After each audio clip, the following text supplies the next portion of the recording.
Hey, what is going on, everyone? Thanks for watching my video today. I don't know about all of you, but I'm just still in awe of what we witnessed over this course of this past week, and especially last night on Sunday night, the final game, Bills Chiefs, an absolute classic. And I should have probably made a separate video after Saturday because I was very shocked that the Packers, my team, collapsing isn't the thing I'm going to lead this video off with. But so many insane things happened this weekend. I'm just going to start with our most recent game, move back, give my thoughts here about everything that happened, my reactions the day after, and starting with the Bills Chiefs game. I think you've probably heard everybody say this. I'm gonna say it too. That might just have been the best game of football, especially in the playoffs, that I have ever seen in my life. Now, granted, I've only been watching football for like 8 or 10 years, but I've seen people who've been watching it for their whole lives, that for 30, 40 years, be saying it on Twitter and all over the place as well. That game was just amazing. And even before, like the first few quarters, it was very competitive, but it wasn't the absolute barn burner it turned into in the fourth quarter. Josh Allen, Patrick Mahomes. A lot of people have been saying this is the next Brady versus Manning. These guys are going to run the AFC. It's probably very all true. And last night was pretty much the coming out party. They had the AFC title last year, but that was kind of one side for the Chiefs. But obviously, last night, one team scored, the next team scored, and it's kind of just hard to even still kind of hard to believe what we saw. Just the constant the sheer sense of the most competitive game maybe in playoff history. And Mahomes obviously winds up winning it. The overtime rules, they suck. We all know this. It seems like the NFL is never going to change them. I don't know what it's going to take. Maybe a game like this, one of the best games ever being decided like that, will make the NFL reconsider those rules. But for now, it seems like we're stuck with them.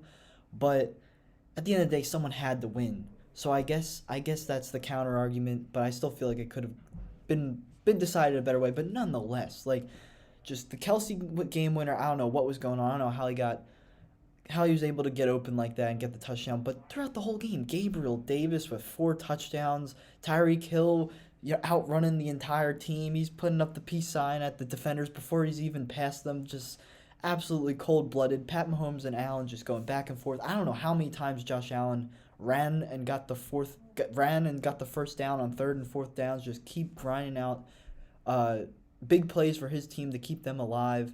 And just every time you thought it was over, the other team came back. And you know, I really thought with the Packers, who I'm gonna get to, I thought that was gonna be the most crushing defeat for any fan base of the weekend. And the Rams almost had a worse loss in terms of uh, where their position was earlier in the game compared to where it was, but they survived that. But in terms of an emotional stake, I think the Bills had a worse loss than the Packers, and they thoroughly played better than the Packers, obviously. But for that fan base who, say what you want about the Packers, we still have 4 Super Bowls. That Bills fandom has been waiting if you got a 60-year-old Bills fan, he's been waiting his whole life. And even someone my age, 18, 19-year-old Bills fan, has not seen their team compete until the last 2 years for a Super Bowl, and just to have it ripped away from you, and you can't even get the opportunity to strike back after going back and forth the whole game. Just has to be crushing. I mean, Gabe Reeves 4 touchdowns in a single game. You had all the other receivers, Knox and Diggs, and Cole Beasley came back after a few weeks not doing much. Sanders even had the Bills receiving core. There's so many good guys on that team, and they were all showing up in that game. Kelsey and Hill obviously came through, and you had the weird running back situation with the Chiefs. Even they played solidly throughout the game. Jerick McKinnon looked very speedy. Clyde had some good plays, but it came down to the quarterbacks. And I mean, Mahomes, how many times is he going to do this? We have the Texans game. They were down, what was it, 30-3 or something? Watson a couple years ago. Mahomes storms back. They win 51-31. I think that scores the Super Bowl against the Niners. It looked like Jimmy G and the Niners were gonna win. Mahomes came through. There's just so many examples of this happening, and last night was the premier game. I mean, that for now, I mean, barring an amazing Super Bowl win, I think that's pretty much the defining game of Mahomes' career. I mean, you can argue the Super Bowl he's already won. Maybe if he wins it this year, you can argue that too. But just from what he was able to do in that game, especially when he's got someone playing pretty much just as good as him on the other side, and he was able to just keep shaking off the anticipation of maybe losing the game to just stay composed, get the win, was absolutely breathtaking, and I can't believe what we've seen. And we might be in store for another crazy game next week because the Bengals already beat the Chiefs. Now, granted, they were home for that, but man, that could be a great game. Maybe just as almost as good as this one. Not That's gonna be hard to come by, but it should be very competitive. I'm excited to see it. Now, moving on to the earlier game on Sunday, you got the Rams and Tampa, and I unfortunately missed like the half of this game. I had a meeting at like 5 p.m. So I was trying to watch some of it during the meeting, but I didn't get to see all of it. But I did get to see the ending. So when I went, it was 20-3 Rams. They were up 20-3. Tampa was really struggling. Then Tampa, they start the lucky stuff starts to happen. Akers fumbles twice. You have Brady rallying the troops. Fournette gets the touchdown to tie the game. All of a sudden, it's 27-27. You're just like, how is Brady going to do this again? How does he keep escaping these situations?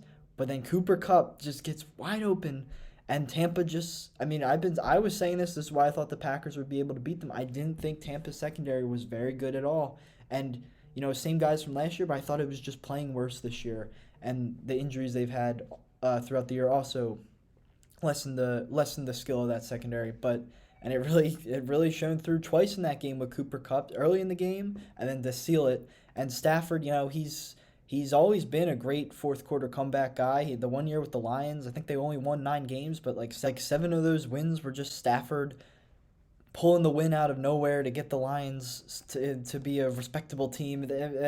But that skill came through in a real moment for the first time in his career, I would say, in helping the Rams get back to that NFC title game. And now the interesting thing is the Rams, they already played the Niners in SoFi Week 18, and they're going to play there again. And the winner of that game will play in SoFi for the Super Bowl. So 3 of their final 5 games will be in the same place, and especially for the Rams because they would be the home team. Although I guess the Niners also in California, probably also an advantage for them. But either way, it's got to be great for both of those teams to have the opportunity to play pretty much home games for the last 2 weeks of their season. And just the Rams defense, maybe it didn't show up the way you would have hoped, allowing Brady to get back in that game, but I still feel like at this point, I would say they're probably the most intimidating defense left standing of the 4 teams, and that could also be a big asset for them going forward. And overall, that was a crazy game. And Brady, I don't think these retirement rumors are going to be true at all. It would be weird for him to go from I want to play for like till I'm not good anymore to all of a sudden just retiring. But you could kind of see a lack of not that Brady wasn't trying, but he coming out flat like that was a little telling. And it'll be interesting to see what happens with Tampa this offseason. But speaking of the Niners, who I was just mentioning as potentially having a home-type Super Bowl if they get it in SoFi, but the Niners on Sunday night, we know they defeated my Green Bay Packers. And I apologize to all of you because I couldn't do a video on Saturday. I just was not mentally prepared. So you're going to get a little more measured reaction from me here about that game compared to what it would have been Saturday night. But it was just another, not even an NFC championship. It was just another playoff disappointment for the Packers. And I can't even be mad at my team because I really thought they played well. The defense, we've been saying, the defense is what's holding this team back. If only they had good defense. Well, we had, all-pro caliber players at almost every position on defense this year. And that showed up with Jair coming back, Zadarius Smith coming back. The defense was absolutely on point pretty much the entire game against the Niners. And say what you will, I've seen Aaron Rodgers getting a lot of criticism, and he certainly could have played better. That offense could have played better, but at the end of the day, that became, yes, they scored quickly at the beginning of the game, but by the second quarter, it became evident it was going to be a ground and pound, who has more heart kind of game, and it was never going to be a high scoring game after that first quarter, and that's just what you have to adapt to. And when you look at that, I think the Packers offense did their job. They thoroughly outplayed the Niners offense. And the Packers defense not thoroughly outplayed the Niners defense, but they were a bit better, and that's what you would hope what the edge would be. It was when it was 7-0 and it was almost halftime, I was feeling really good, but we were like, we have to get the score. And then an immaculate sequence of events where, Niners would come down to tie the game or at least get a field goal on the board. Amos gets the interception, and then out of nowhere, Aaron Jones gets the 70-yard catch to put us up. I was like, oh, this could be the game, the play that decides this game that gets us to the NFC title game. That was an insane that if that had worked out, if we had won that game, that'd be an all-time Packers playoff moment. That sequence right before the half. Sadly, it wasn't to be because we go to kick the field goal and it gets blocked, of course, and you know it was very upsetting. But I didn't really think that was going to pretty much be the catalyst for our loss. Because if we get that field goal, we win by a point, as long as the rest of the game turns out the same way. And then you go into the half, it winds up becoming 10-3, and it's pretty late in the game. And then they block the punt, tie game, and then it's like, well, hopefully Aaron Rodgers can come down the field, work his magic like he did in Week 3 against the Niners. It just wasn't to be. Forced it a little, Devontae Adams. I don't know why so many people are criticizing that. Like, it was a bad throw. Allen Lazard was open. But at the end of the day, like, Aaron Rodgers trusts the best receiver in the league in a 3-minute, 2-minute drill, whatever it was at that point. I don't know why so many people are saying, like, Aaron shouldn't have force-fed Devontae. The man's the best receiver in the league. Like, we know this. Look at what the Rams did with Cooper Kupp. Cooper Kupp was all over that game. That's what Devontae was. He had 9 catches, but just didn't work out at the end of the game. Robbie Gould hits the field goal. They move on. And, I'm not going to get into the future of the Packers. I'll probably do a whole other video about that because there's a lot of moving parts. But at the end of the day, it's just disappointing because we really could have won this game. I really thought we were the better team, and it just didn't happen that way. And they talk about the special teams. I guess maybe my football knowledge just isn't, advanced enough to critique special teams. But at the end of the day, I see that stuff as pure luck. Like, it wasn't a kick return we allowed. That's poor special teams. Block kick and a block punt. Sure, maybe the players on the field messed something up. I don't know what to criticize there. To me, that's pure luck. A thing gets blocked. 22 players are in a frenzy, and it happened. So the Niners picked it up and got a touchdown and blocked the field goal, and they were the ones that get the hands on the ball. I mean, credit to the Niners. They had the heart. Debo Samuel was phenomenal at the end of that game on that last drive. Just keep inching and getting those first downs. But what can you do? If this wasn't potentially the last time out for Aaron Rodgers in a Green Bay uniform, I think I would be not super concerned because I'd be like, well, next year we won't get unlucky like that. But it's been over and over and over again, and there you go. Like, whatever. I would have been, but like I said, if I was making this on Saturday, I would have been out of my mind. So I apologize for not getting you guys that content. And then finally, Titans Bengals, first game of the weekend. I thought this was going to be a really interesting game, and it kind of was, but for the wrong reasons. Like, I thought the Titans' entire game plan was atrocious. First play of the game, they're slinging it down the field. Like, you got your all-pro best running back in the league back, and you're not going to try and establish the run, which is pretty much half your identity anyway. And the Bengals aren't exactly the 85 Bears when it comes to run defense. They're not bad, but they're not too imposing. I would have tried to get Derrick Henry's momentum going. And we look at his final stats. He had a bad game. But the thing with Derrick Henry is this is almost all of his games. He needs to get in his rhythm. He usually does not have great first quarters unless he's playing a really bad opponent. He usually works up. And by the end of the game, you're like, oh, Derrick Henry had 150 yards and 2 touchdowns? I remember the first quarter he had 40 yards, like on 10 carries. And that's pretty much happened this game, but they were never able to get him the carries they needed because they were down. And I wasn't a fan of a lot of Rabel's coaching. There was some, fourth downs he went for that the 2-point conversion, actually. That's what I meant to say.